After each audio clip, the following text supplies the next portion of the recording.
va a haber un mural bíblico que llega a México. Platícanos un poco de este mural. Ok, mira, la idea básicamente partió en el año 2012 más o menos, Ajá. a raíz de viendo un libro de Miguel Ángel. Tengo varios libros de pintores renacentistas y pintores flamencos que me encanta cómo pintan, pero puntualmente llamó mi atención un par de detalles de la Capilla Sixtina, Sí. donde encuentro que hay contradicciones literales. La imagen no se, o sea, se contradice la imagen con la historia. Sí. Entonces, puntualmente hay una imagen de Adán en el jardín del Edén que está con Java o Eva, digamos, y la serpiente está enrollada en el árbol y le está dando el fruto prohibido. Sí. Y la serpiente, la imagen que sale de la serpiente en la Capilla Sixtina está enrollada, o sea, en el fondo del castigo la serpiente fue arrastrarse. Y ese ser que pintó Miguel Ángel, antes del pecado original, ya se arrastraba, entonces hay una incongruencia con la historia, ¿me entiendes? Sí. Yo creo que hay dos posibilidades: o no sabía la historia, o simplemente priorizó que se veía más interesante, más estético un ser enrollado que un ser con pierna y brazo, como en el caso mío, digamos. Ah. Mi serpiente del árbol del conocimiento del bien y el mal tiene brazo y pierna, porque el castigo de ese ser fue arrastrarse. Sí. Y también sale Dios, una imagen de Dios humana, que también es una contradicción, dándole vida a Adán con el dedo. La mayoría de la gente conoce mucho esa imagen. Y ahí hay otra contradicción, porque la vida se la da con aliento divino. Entonces yo dije, bueno, primero que nada, esto no se hace un mural de esta envergadura desde Miguel Ángel. Ya llegó el minuto de hacer algo basado y apegado más a la tradición judía, al origen de la Biblia. En el fondo, al origen, tuve que recurrir a rabinos de Chabad puntualmente que me ayudaran a traducir. El único referente que hay de la Torá en imágenes es la Capilla Sixtina. Y además hay una mezcolanza, mete elementos de las sibilas griegas. O sea, hay una mezcla de elementos del Nuevo Testamento. O sea, hay una mezcla de mucha información. Entonces dije, bueno, llegó el momento de pintar la Torá apegada al texto. Hay un dicho muy bonito que dice que la Torá no son las letras negras, sino que son el espacio en blanco que está entre medio. O sea, es una forma de buscar, de escarbar, de desvestir, como la Torá, cuando se saca la Torá de la Arona Kodesh, se desviste, ¿cierto? Sí. Y eso te está diciendo que la Torá no es literal, hay que desvestirla y disfrutarla y de alguna manera profundizar en ella. No es evidente lo que te tiene que entregar. Y entonces empiezas a... En ese minuto mi señora me dice, bueno, pero tú como, si no tienes idea de Torah, ¿cómo va? Le dije, bueno, pero hay dos posibilidades: o no lo hago o estudio. Ajá. Entonces es difícil para un pintor no tener la libertad del mundo para poder enfrentar un proyecto, porque generalmente uno es mucho más libre. Aquí, si yo quiero pintar el árbol del conocimiento del bien y el mal, tengo que saber qué árbol era o qué posibilidades tenía el árbol de ser estéticamente. Ajá. Entonces empiezo a estudiar. Mitad del tiempo, muchas veces en mi estudio de pintura combino con libros, con midrashim, rabinos que vienen, sobre todo la gente de Chabad ha sido muy colaboradora, vienen a mi estudio. Cuando me han hecho borrar cosas, tengo que borrarlas. O sea, hay que tener un grado de humildad también y no anteponer el artista, sino que anteponer un poco el estudio por sobre la imagen. ¿Cómo que te han hecho borrar? Realmente algunas imágenes de Eva muy desnuda.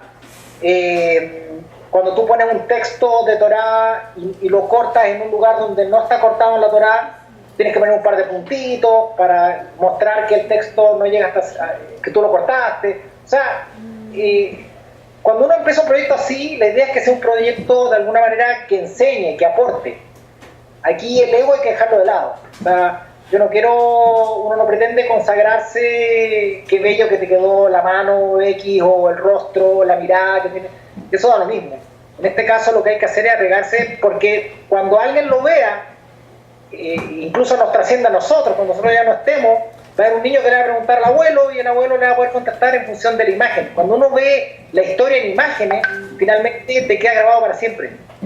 Claro. Es distinto, no se lo puede escuchar. Si realmente sube un rabino, lee algo de la Torá en hebreo, la mayoría de la gente, si es que entiende hebreo, se va a quedar con lo literal. La mayoría no entiende hebreo y finalmente la historia en sí, toda esa riqueza que tiene de información y de profundidad, se pierde y queda solamente en lo literal. También Ahora, hay ¿sí? Mis estudios de Kabbalah también, y un poco la Kabbalah también me aclara bastantes puntos, y eso es un poco lo que los cuadros están cargados de simbolismo, de elementos, de ir más allá de lo evidente. Explícanos un poco qué descubriste con la Kabbalah. Bueno, en el fondo la Torá es un manual codificado para poder funcionar en este mundo. Y la Kabbalah de alguna manera te explica las reglas del juego para entender qué nos pasa, por qué hay ciertas situaciones que no nos pasan, que queremos. Y de alguna manera nos ayuda a entender de que lo que uno va haciendo tiene un rebote y finalmente te va llegando situaciones que sí son, que entendiendo un poco, son esperadas, no son inesperadas. Y cómo lo amarramos con la Torá es porque básicamente todo en la Torá tiene una razón de ser. O sea, cuando la Torá te dice que entre Adán y Moshe hay 26 generaciones, tú sacas la cuenta de los años que vivían versus más o menos la época histórica, tal vez no te coincide que haya 26 generaciones. Pero si tú entiendes que el Yud Hei Vav Hei suma 26, empiezas a entender que te está diciendo que la Torá está de principio, el nombre de Dios, el tetragramatón, el Yud Hei Vav Hei, está de principio a fin en la Torá. Esas son las 26 generaciones de las que habla. Ah, wow, está complicado. Y empiezas a entender por qué, por ejemplo, Adán, el nombre Adán en hebreo significa hombre, pero si tú ves, también la palabra Adam significa sangre. Sí. Es la sangre más la unión de la Aleph, que es Dios. O sea, en el fondo nosotros somos un cuerpo y somos un alma, que somos una chispa divina, parte de Dios. Entonces todo tiene una razón de ser. Historias que en apariencia se van repitiendo, siempre siempre dos hermanos que pelean una primogenitura, o dos hermanos que se pelean por de alguna manera consagrarse frente a Dios, como Caín y Abel. Y en el fondo te das cuenta que cada uno tiene, además son como una capa de una cebolla, o sea, tiene más profundidad, y a la medida que aprendes algo, al año siguiente aprendiste otra cosa nueva y tienes que o modificar el cuadro o lo vuelves a pintar, y puedes pintarlo 1000 veces, y así la fuente de inspiración es inagotable. ¿Y eso te ha sucedido, que tienes que volver a...? Totalmente. Como cuando un proyecto es de largo aliento y toma tantos años pintarlo, imagínate que este mural va a medir 50 metros. Sí. 50 metros significa un círculo de 8 metros y medio más o menos de radio, donde tú vas a poder girar en 360 grados y vas a ver la Torá en imágenes completas. Ahora, si tú tienes detalles, tengo unos ángeles que tienen unos ojos de 2 milímetros. Sí. Imagínate en 50 metros, que son en el fondo por 2 metros de alto, o sea, son 100 metros cuadrados de cuadro. Tienes detalles de 2 milímetros. Es un trabajo que finalmente te va a tomar varios años. Ahora, lo que pasa es que al cabo de 1 o 2 años ves la imagen y aprendiste algo nuevo. Entonces te dan ganas de volver a arreglarlo o modificarlo, ¿entiendes? Porque finalmente, de acuerdo al nivel de conocimiento, son distintas profundidades del nivel de entendimiento también.